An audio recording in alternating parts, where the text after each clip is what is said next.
Siddipet medical కాలేజీలో junior doctor B Lavanya ఆత్మహత్య చేసుకున్న ఘటన సంచలనంగా మారింది. ఈ కేసు దర్యాప్తులో అనేక విషయాలు వెలుగులోకి వచ్చాయి.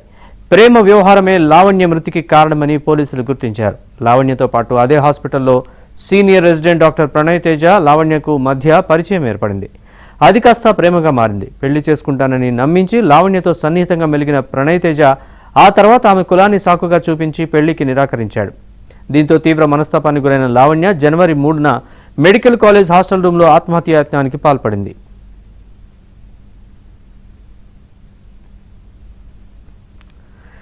గడ్డి మందును నేరుగా నరానికి ఇంజెక్ట్ చేసుకుంది. అపస్మారక స్థితిలోకి వెళ్లిన ఆమెను గమనించిన స్నేహితులు చికిత్స నిమిత్తం సిద్దిపేట ప్రభుత్వ ఆసుపత్రికి, అక్కడి నుంచి హైదరాబాద్ నిమ్స్కు తరలించారు. నిమ్స్లో చికిత్స పొందుతూ జనవరి 4న లావణ్య చనిపోయింది.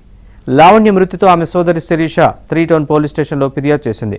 దీంతో ప్రణయ్పై పలు సెక్షన్ల కింద కేసు నమోదు చేసి అరెస్ట్ చేసి రిమాండ్కి తరలించారు.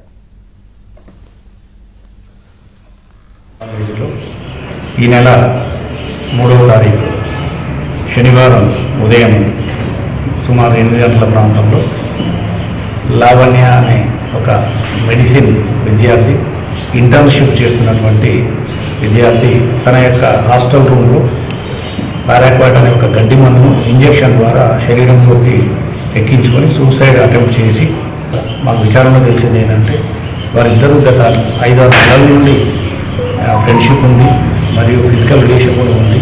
ఇద్దరి మధ్యన వాట్సాప్ చాటింగ్స్ కూడా ఉన్నాయి. కానీ గత 2 నెలల నుండి అతను పూర్తిగా ఆమెని అవాయిడ్ చేయడం వలన అది తట్టుకోలేక మృతురాలు ఈ పాయిజన్ తీసుకొని సూసైడ్ అటెంప్ట్ చేసి చికిత్స పొందుతూ